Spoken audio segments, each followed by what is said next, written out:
buenas tardes. Mi nombre es Jesús Armando Rodríguez, soy estudiante Saya de San Felipe y bueno, yo le vengo a hablar sobre la medición de potencia y energía eléctrica.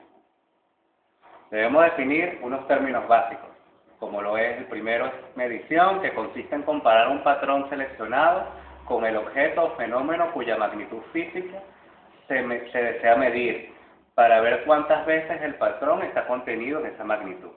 También debemos definir qué es energía, y la energía no es la capacidad, es la capacidad de producir algún tipo de trabajo o poner algo en movimiento. La fuente de energía más importante para el hombre la constituye el sol. También debemos definir qué es potencia, es la cantidad de trabajo que se realiza por unidad de tiempo. Ahora venimos a hablarles sobre lo que tiene que ver con potencias eléctricas. La potencia eléctrica es la relación de paso de energía de un flujo por unidad de tiempo. La potencia eléctrica se representa con la letra W, que significan vatios. Y aquí tenemos nuestras ecuaciones. Una de las ecuaciones más utilizadas es que potencia es igual al potencial eléctrico, que es el voltaje por la intensidad de la corriente. Un ejemplo, que aquí tenemos un ejemplo básico que nosotros desde muy pequeño lo hemos venido utilizando en primaria, pero simplemente para reflejar lo que se quiere tratar de decir con el contenido. Tenemos un pequeño circuito donde tenemos dos bombillos, uno de 60 vatios y uno de 100 vatios, y ¿por qué el bombillo de 100 vatios ilumina más? Por la potencia que posee. Eso es lo que nos quiere decir. Ahora, el cálculo de la potencia se divide en dos tipos. Uno es la potencia en corriente continua. Y la corriente continua no es más es la que tienen las pilas, la batería y los dínamos. Todos estos, lo que se contiene en estos generadores serán receptores de la corriente continua. Un ejemplo de ello es, lo tengo aquí, calcula la potencia de un timbre que trabaja a una tensión de 12 voltios y por él que circula una intensidad de 2 miliamperios. Lo primero que debemos hacer es, los miliamperios los pasamos a amperios, ¿verdad? Los dividimos entre 1000 y esto nos da 0,02 amperios. Al multiplicarlo por la ecuación que yo les dije al principio, que es voltaje por intensidad, entonces multiplicamos 12 por 0,2 nos da 0,06 vatios. Y esa es la potencia en este caso. Ahora, también tenemos la potencia en corriente alterna. La corriente alterna es la que genera las centrales eléctricas. Por eso todos los receptores que se conectan a los enchufes de la vivienda son de corriente alterna. Esta potencia se divide en tres. Una es la potencia activa, la potencia en circuitos inductivos y capacitivos puros, y potencia activa en circuito inductivo y capacitivo puro. Estas son las tres.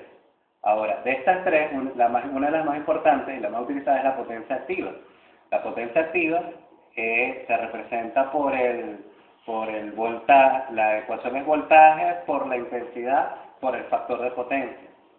Entonces, tenemos un pequeño ejemplo donde nos dice calcular la potencia que desarrolla un motor eléctrico monofásico cuyo consumo de corriente es de 10,4 amperes y posee un factor de potencia de 0,96 y está conectado a una recta de corriente alterna, también monofásica, de 220 voltios. Al realizar nuestra ecuación, nos da 2,19648 kilovatios, que es lo mismo decir 2196,48 vatios. Instrumentos de medición. Tenemos el batímetro a nivel de potencia. Y es como la misma el concepto lo dice, es un instrumento electrodinámico para medir la potencia eléctrica o la tasa de suministro de energía eléctrica en un circuito eléctrico dado. El dispositivo consiste en un par de bobinas fijas. Una se llama bobina de corriente y otra bobina de potencial. Ahora también vamos a definir otro concepto y es qué es la energía eléctrica. La energía eléctrica se denomina energía eléctrica a la forma de energía que resulta de la existencia de una diferencia de potencial entre dos puntos, lo que permite establecer una corriente eléctrica entre ambos cuando se les pone en contacto por medio de un conductor eléctrico. La energía eléctrica puede transformarse en muchas otras formas de energía, tales como la energía lumínica o luz, la energía mecánica y la energía térmica. Ahora, si hablamos de corriente eléctrica, ¿qué es la corriente eléctrica? Es el flujo de carga eléctrica por unidad de tiempo que recorre un material. El instrumento usado para medir la corriente eléctrica es algo conocido y bastante utilizado por nosotros, que es el amperímetro. Fuente de energía eléctrica. Son elaboraciones naturales más o menos complejas de las que el hombre puede extraer energía para realizar un determinado trabajo u obtener alguna utilidad.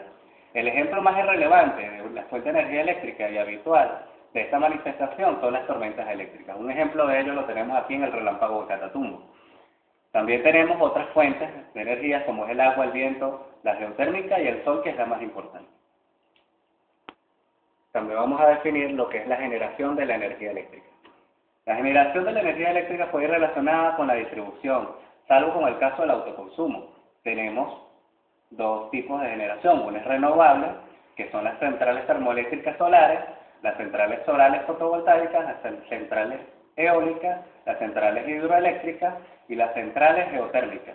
También tenemos no renovables, centrales nucleares, por combustibles y fósiles. Estas de combustibles y fósiles se dividen en centrales de ciclo combinado, por quemadores de gas y centrales de tubo o gas.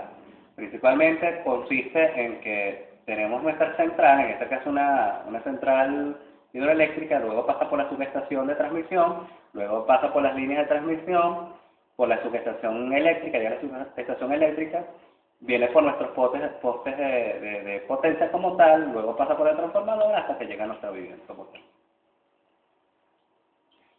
Ahora, la generación eléctrica, pero en Venezuela. Esto es una fuente de parte del cuerpo eléctrico.